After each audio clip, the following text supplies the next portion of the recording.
it appears that we have deviated from the normal, and then we tend to borrow a leaf with what we are conversant with and what we are interested to practice, and then we manage in terms of institutions, in terms of processes.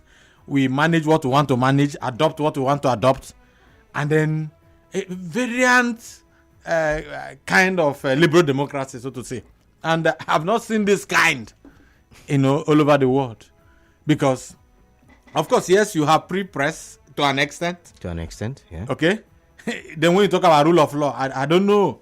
Rule of law, to an extent, also an extent. To an extent, yeah. To an extent, right? Yeah. And then you talk about independence of the judiciary. I don't know whether you are shifting or you are sitting properly, okay?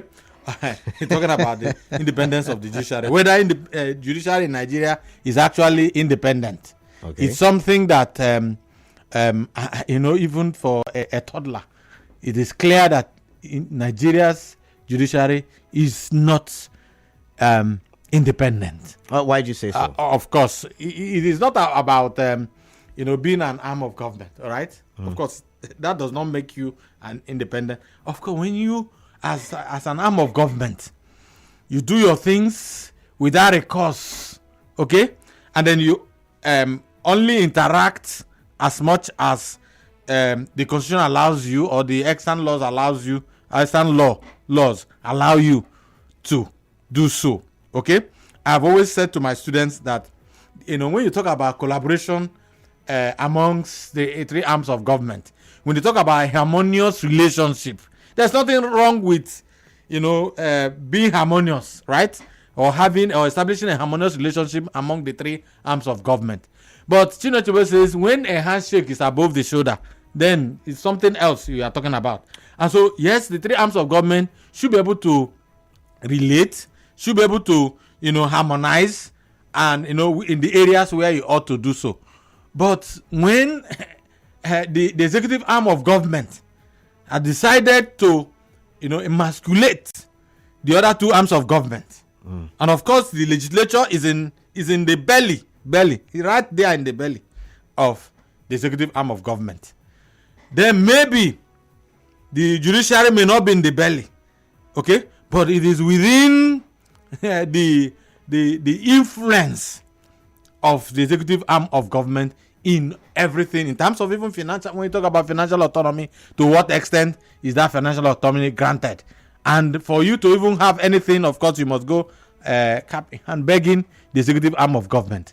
And then you find that, and of course, the ordinary judiciary should operate on its own in terms of his housing policies, whatever things, welfare services, in terms of vehicles he uses, and they should be able to. An independent judiciary should have policies, should have their own things to run on their own without recourse to the executive arm of government. But when the executive arm of government, behaves like, there is a largesse that you are given to the judicial arm of government. So what makes them independent? The several military coups that happen in the country, you probably experienced some of them.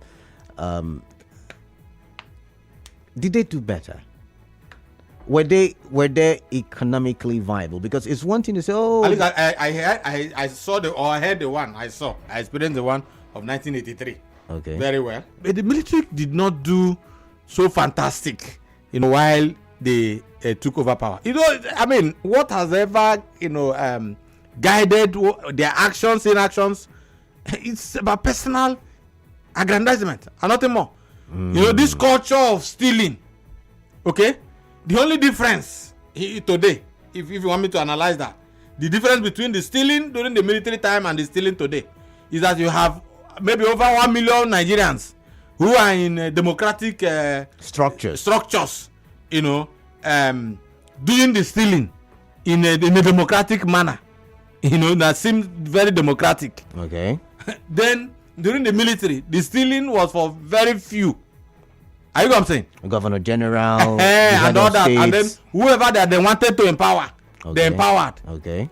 And so if you compare at the time, and so where one man, we're still talking about Abacha's loot, that runs into billions of dollars up to today. That means that He may have stolen for over 200 persons would have stolen. Maybe or maybe not.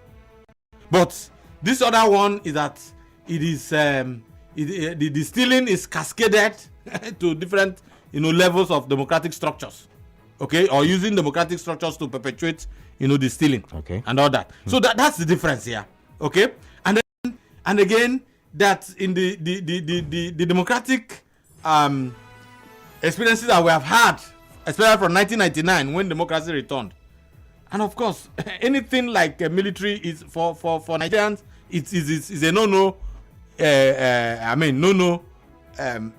But yes. Our neighbors are embracing it, and yeah, in the 60s, the neighbors that are embracing it, you will see where somebody is ruling for 14 years.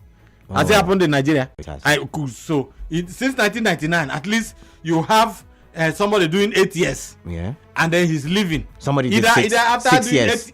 6 years, he leaves. Yeah, and then 8 years he leaves. Either goes to the National Assembly to go and wear Bavarica. I know what I'm saying. There, or he resigns after securing Senate seat, and then he goes to take a ministerial slot. You understand? In order to continuously perpetuate those, and so that's what you have had during this democratic era since 1999.